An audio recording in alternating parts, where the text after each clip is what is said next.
पूरी दुनिया जहां जाने की कोशिश कर रही है वो है चांद। एक के बाद एक, अमेरिका हो, रूस हो, चीन हो या फिर अब भारत, हर देश चांद पर जाना चाहता है।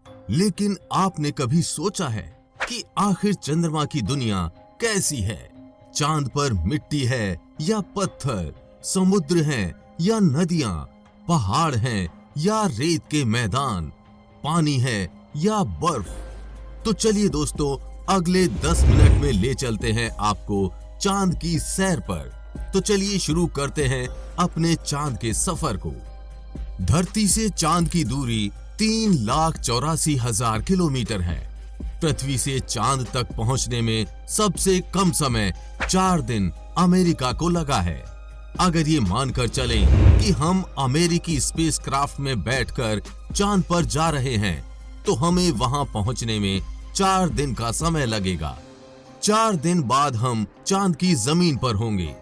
चांद की जमीन पर उतरने के बाद जो हमें सबसे पहले दिखेगा वो है चांद की जमीन। आपको चांद की जमीन ऊबड़ खाबड़ नजर आएगी। चांद की जमीन पर हर तरफ आपको दिखेंगे बड़े बड़े गड्ढे। जब आप चांद की जमीन पर खड़े होकर ऊपर की ओर देखेंगे तो आपको हमारा खूबसूरत ग्रह पृथ्वी नजर आएगा, जिसमें आपको पृथ्वी साफ साफ अपने अक्ष पर घूर्णन करती हुई नजर आएगी, लेकिन आसमान में सदा उसकी स्थिरता बनाए रखेगी।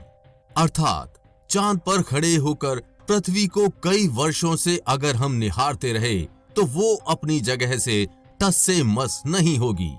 चांद का गुरुत्व आकर्षण पृथ्वी के मुकाबले 6 गुना कम है, यानी चांद की जमीन पर जाने के बाद हमारा वजन 6 गुना कम हो जाएगा।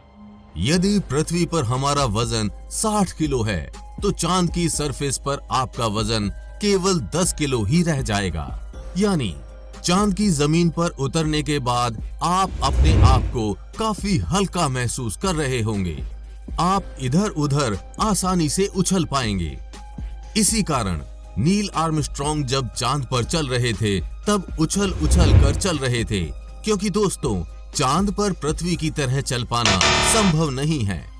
चांद पर नील आर्मस्ट्रॉन्ग और उनके साथियों के कदमों के निशान आज भी चांद पर मौजूद हैं, क्योंकि वहां पर हवा न होने की वजह से वे निशान मिटे नहीं। फिर थोड़ा चलने के बाद जब आप चांद पर इधर उधर देखोगे तो आपको बहुत सारा कचरा, बैग, पेपर, बहुत कुछ क्षतिग्रस्त सैटेलाइट्स और यान मिलेंगे। ये सारा कचरा हम इंसानों ने फैलाया है। ये कचरा इतना ज्यादा है कि 5 ट्रक भर सकते हैं। चांद पर कचरा, बैग, पेपर अंतरिक्ष यात्रियों ने फेंके थे, जिसमें उनकी मल मूत्र और उल्टियां हैं। अब आप चांद की जमीन पर खड़े हैं तो आपको सबसे ज्यादा खतरा आसमानी मौत का है। जी हां, आसमान से आने वाली मौत। चांद का गुरुत्व आकर्षण कम होने की वजह से इसके पास कोई भी वायुमंडल मौजूद नहीं है। वायुमंडल की नामौजूदगी वहां पर रहने वालों के लिए उल्का पिंड जैसे खतरे का डर लगातार बना रहता है। यानी आप चांद पर खड़े हैं और पता नहीं कब एक बड़ा पत्थर आसमान से उड़कर आएगा और आपकी मौत वहीं पर हो जाएगी। यही वजह है चांद पर बड़े बड़े गड्ढों की।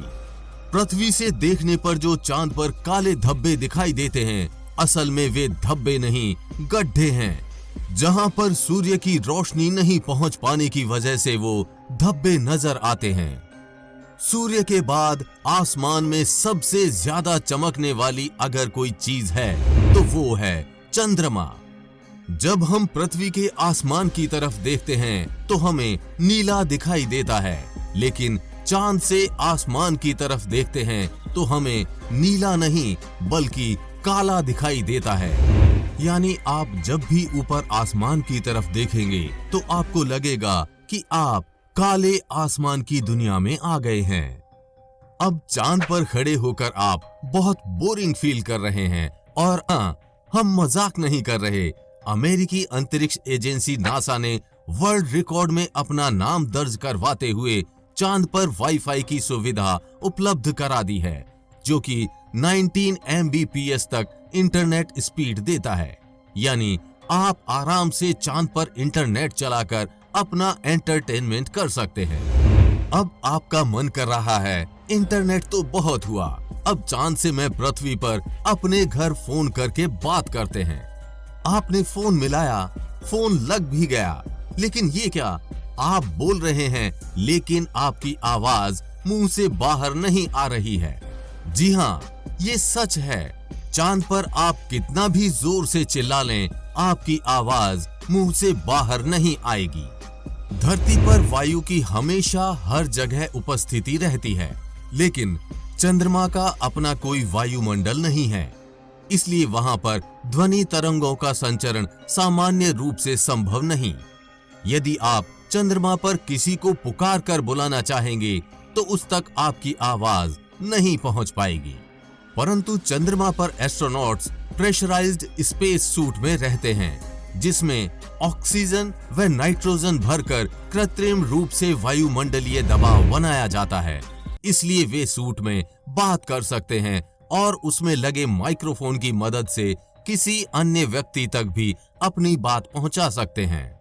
इस तरह से चंद्रमा पर टेलीफोन के काम करने में तो कोई समस्या नहीं है, लेकिन आपको ध्वनि को अपने मुंह से माइक्रोफोन तक पहुंचाने के लिए किसी माध्यम जैसे वायु की आवश्यकता पड़ेगी, जो कि स्पेस सूट अथवा भविष्य में किसी हैबिटेट में ही संभव है।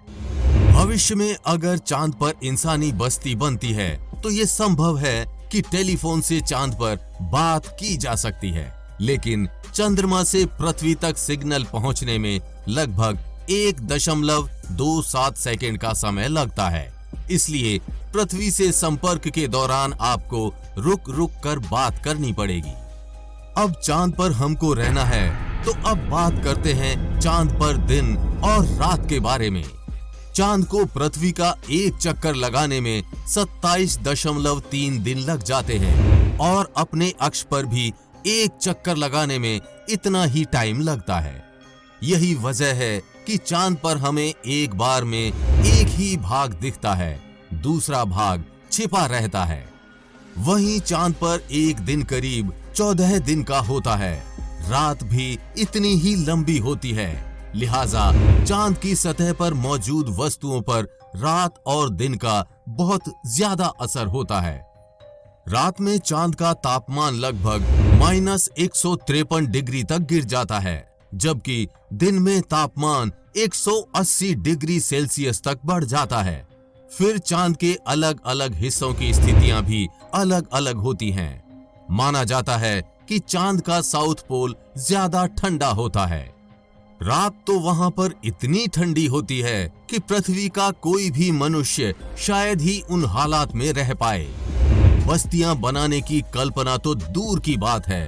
अगर वैज्ञानिकों की माने तो चांद के साउथ पोल पर दिन में भी तापमान ज्यादा गर्म नहीं होता है, लेकिन रातें बहुत ही ठंडी होती हैं। समय गुजरने के साथ ही ये गिरता है और बर्फ जमने लगती है, जो कि यहाँ इस क्षेत्र में रहने की स्थितियों को और भी भयानक बना देती हैं। इन्हीं भयानक स्थितियों के चलते चांद पर अब तक जितने भी मिशन गए हैं वो सब उत्तरी इलाकों में गए हैं। रात में हमें जो चांद चमकता हुआ नजर आता है, लेकिन आपको जानकर काफी हैरानी होगी कि चांद की अपनी खुद की कोई रोशनी नहीं है। जो चांद पर रोशनी नजर आती है वो सूरज से आने वाली रोशनी का रिफ्लेक्शन है। यानी हमें सूरज रोशनी देना बंद कर दे तो चांद हमें कभी नजर नहीं आएगा।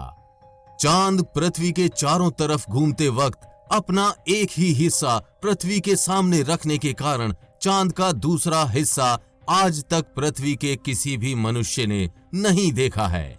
दोस्तों, चांद पर मौसम नहीं पाए जाते हैं क्योंकि परिक्रमा के दौरान चांद अपनी धुरी पर सिर्फ 1.54 डिग्री तक तिरछा होता है, जबकि पृथ्वी 23.44 डिग्री तक झुकी होती है। इस वजह से दो बातें होती हैं। एक ये है कि चांद पर पृथ्वी की तरह मौसम नहीं बदलते, और दूसरी बात ये है कि चांद के ध्रुवों पर कई ऐसे इलाके हैं जहां कभी सूरज की रोशनी या किरणें पहुंच ही नहीं पाती हैं। यानी घूमते हुए अगर आप चांद के इन इलाकों में पहुंच गए तो बेहद ही भयावह नजारे होंगे। पृथ्वी की वजह से चांद पर मौसम नहीं बदलते, लेकिन चांद की वजह से पृथ्वी पर मौसम बदलते हैं। ये इंटरेस्टिंग फैक्ट आगे आप वीडियो में जानेंगे। पृथ्वी से गोल दिखने वाला ये चांद असल में गोल नहीं बल्कि अंडाकार है। हमारी धरती से हर साल चांद 1.5 सेंटीमीटर दूर खिसकता जा रहा है। हमारे सौर मंडल में कम से कम 135 चांद और भी हैं, लेकिन किसी पर जीवन का अस्तित्व नहीं है। पृथ्वी पर भी आज अगर जीवन संभव है तो सिर्फ चांद के कारण। कैसे? वो ऐसे कि जब पृथ्वी से थियान नाम का ग्रह टकराया तो धरती 23.5 डिग्री तक झुक गई थी, और अगर उस समय चांद ना बना होता तो ये फिर से सीधी हो जाती। चांद के गुरुत्वाकर्षण के कारण ही धरती अब तक झुकी हुई है। इसी झुकाव के कारण धरती पर अलग अलग तरह के मौसम पाए जाते हैं। यदि चांद ना होता और धरती सीधी हो जाती तो दिन और रात दोनों बराबर यानी कि 12 घंटे के होते, और दोनों ध्रुवों पर बर्फ ही बर्फ होने के साथ भूमध्य रेखा का क्षेत्र आग से झुलस रहा होता। आपको चांद का ये डरावना लेकिन जानकारियों से भरा सफर कैसा लगा? हमें कमेंट बॉक्स में लिखकर जरूर बताएं। चंद्रयान 3 पर आगे भी अपडेट्स आती रहेंगी, इसलिए अपडेटेड रहने के लिए चैनल को सब्सक्राइब करके बेल नोटिफिकेशन ऑन जरूर कर लें। जल्द मिलेंगे ऐसी ही इंफॉर्मेटिव वीडियो के साथ। तब तक के लिए बी हैप्पी, बाय बाय।